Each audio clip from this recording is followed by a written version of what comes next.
What's up, I'm Troubleshoot. In this quick guide, I'll be showing you the Buried City JKV Employee Access Card, where to use it, and what loot you get from inside. Let's go ahead and do it. But before we do, make sure to check out maps.techno.co, my interactive maps website. It's recently had a massive overhaul for way better performance, better suggestions, and more. First of all though, where exactly do you find keys and keycards? Well, they're all random drops. Some of them are given as rewards from quests, and if this one is, you'll see it on screen. Now, I'm pretty sure it's not though. In order to actually find these as random drops, you'll want to search basically any container, from metal crates to cupboards, drawers, filing cabinets, bags, etc. Basically anything can have a chance to spawn it. Going through every container is going to take a lot of time, and it is a random drop between this and all the other keycards. To speed things up a lot, I'd recommend searching containers that you don't need to breach first, including lockers, drawers, cabinets, etc. And if you're looking at the Dama Battlegrounds map, over here on the northwest, Ruby Residence, the Pattern House, are fantastic places to go through hundreds of cabinets, drawers, and things like that in hopes of finding keys. And all the way down south here, for example,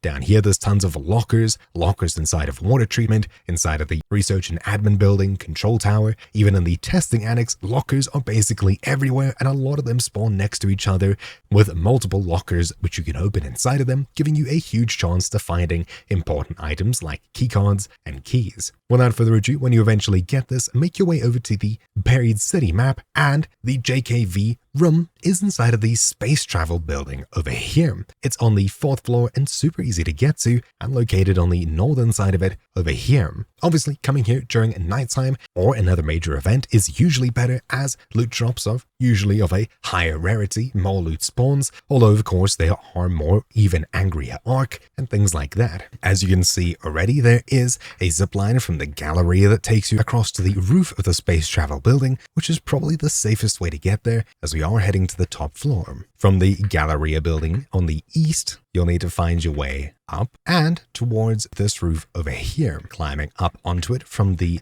western side, or southern side rather, you can zipline across to the roof of the space travel building, and we'll be making our way in on the north side over here. So heading this way, and then in here, we'll need to make our way down 2 floors as we start on 6. Heading it down to 4 over here, we'll need to head in, and then immediately to your right, you should see a turret guarding this locked door over here. Now, I would recommend leaving that turret, especially because it doesn't face this way most of the time. If you happen to enter from the east side of the building, you can just come in here. If you jump from the northern side, right here, but of course it's not the safest way in here.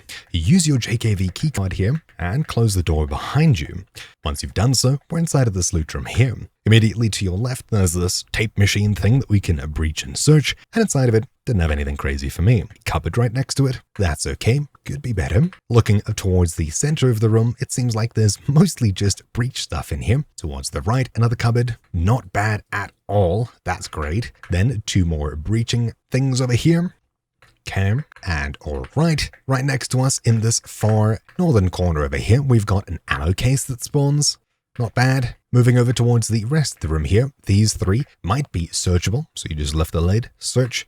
There you go. And on the far side over here, we've got a weapon case on the floor. That's really good. Nothing crazy out of it though. On the wall, we've got a duffel bag which we can search. That's not bad, especially for what it is. Looking over towards the southwestern wall, another cupboard here. Then a couple of these air cons that you can breach and search, another tape machine that we can breach and search, and in the center of the room, a couple of these electrical panels which we can again breach and search. Most of the stuff in here is breaching, so you will make quite a bit of noise sadly, but at least this floor is mostly undiscovered. There's only one reason to come here, and that's the dorm. As there probably are people above you, it may sound like you're on the same level as them, etc., so things shouldn't be too crazy. That's not bad. And finally, the last one. There are other people in this building while the cameras is going off. This one for me has better stuff, but it's still not crazy. I'll make my way out with what I have here. This room wasn't completely insane. I do like the 10K Lance's mixtape and the Torrente which I was given, but besides that, it's really it. So, hopefully you found this video useful. Thank you for watching. Mine's been Troubleshoot, and I'll see you all next time. Ciao.